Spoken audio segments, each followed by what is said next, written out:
You remember that movie, What's Love Got to Do with It? About the singer Tina Turner and her abusive relationship with her husband and manager, Ike Turner. Well, America is Ike Turner, and the rest of the world is Tina, especially the global South. In the beginning in that film, Ike Turner is this cool, handsome, charismatic man, business savvy, charming, with some degree of talent. But he sees much greater talent and potential in Tina Turner. And so he parasitically leeches off of her talent, giving himself a status and a lifestyle that he could never achieve on his own. And of course, he does this through manipulation, bullying, abuse, and violence. Well, that's America to a T. The talent, potential, and of course, the resources of the global South have made America and the West in general rich. And it's made them have a status and a lifestyle that they could have never achieved on their own. And they have used manipulation, bullying, abuse, and wholesale violence to maintain their control and their access to those resources and talent. And just like in the film, Tina Turner starts off with a high opinion of Ike, just like the global South used to have a high opinion of America and the West. They believed that they were civilized and advanced, efficient, talented, savvy, and so on, cool and charismatic. There was a tremendous amount of goodwill towards the United States and towards the West, in spite of the continuous abuse and domineering control. Just like a battered wife who tells herself that her monster of a husband actually means well, that he has a good heart, that he loves her, tells herself that the abuse is probably her fault. It's because of her own shortcomings and her own failures. She brought it upon herself. And of course, she tells herself that he will change. And he tells her that too. Well, the global South has been telling themselves this for decades, all of this. Because again, just like in an abusive relationship, America knows how to say the right things.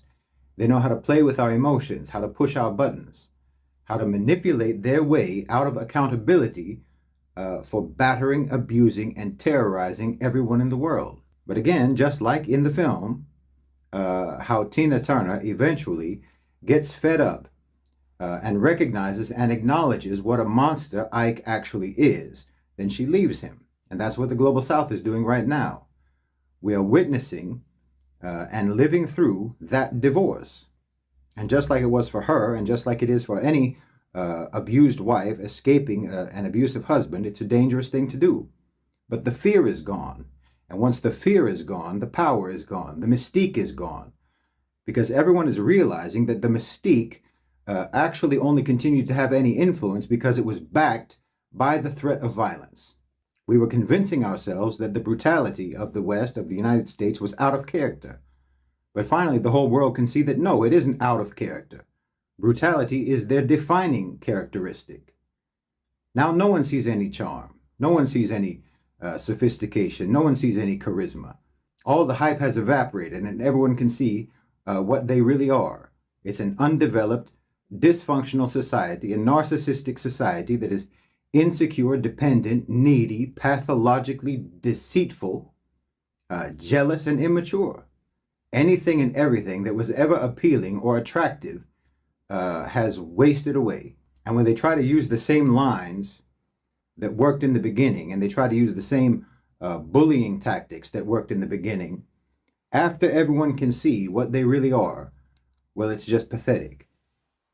America has become a twitching alcoholic who can barely mumble a coherent sentence. They still have their hangers-on, their entourage of countries that sniff the vapors of the West's glory days. Just like how in a divorce, there's the friends of the couple get split up between the spouses. And those people still talk to each other like they're still on top. But when America tries to throw their weight around, there's a distinct and palpable sense that they're reminiscing, because everyone knows it's over. Like, for example, when America tries to gaslight and manipulate the world into thinking that China is going to attack Taiwan.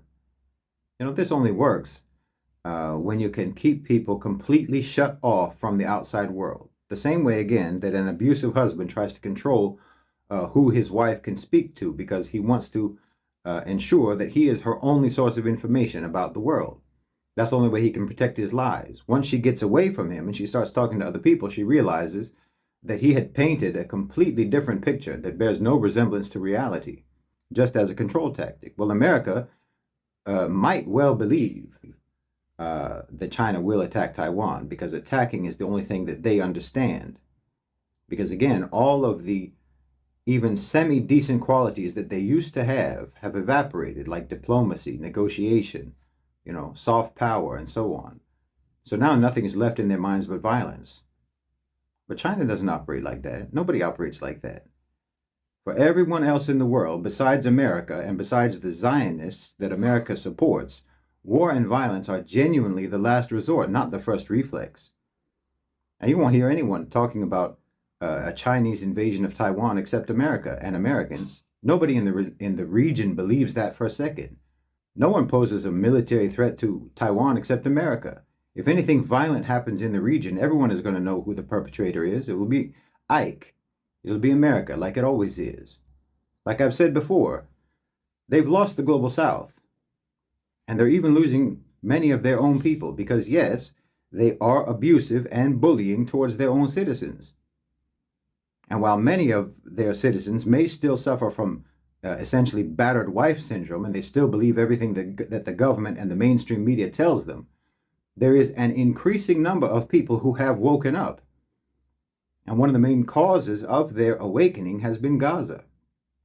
And I believe that you would see a lot of support among Americans for invoking Article 6 against the United States and having America expelled from the United Nations. Because America has used the values and principles to manipulate people, but many people sincerely hold those values and principles. And they feel ashamed and angry and betrayed by their own country, and with good reason. Many people are deciding that their affiliation and their loyalty is to those values and principles and not to a country and to a government that blatantly and persistently violates those values and principles. So there are many people in the United States and across the West who feel in their hearts that they identify with the global South.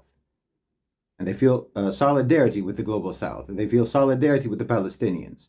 More than any hollow, shallow, unjustifiable sense of nostalgic patriotism. They're realizing that any sort of patriotism constitutes love for a country that doesn't exist, that never existed.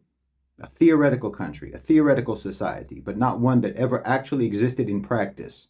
And holding on to their love for that theoretical society makes them love any society or any country or any people who genuinely are dedicated to those sorts of values and principles in practice that America only ever talked about in theory. It's just, again, like an abusive wife who continues to love the concept of the man who she thought her husband was, but realized that her husband is not that man. So she still hopes that such a man might exist, or that someone at least trying to be such a man exists, and she moves on. And many Americans and many Westerners are moving on. And they're looking for anyone in the world who actually lives by the values that America claims to live by but doesn't. And yes, obviously, this is a big part of why so many people are coming to Islam, because they're leaving the counterfeit for the real thing.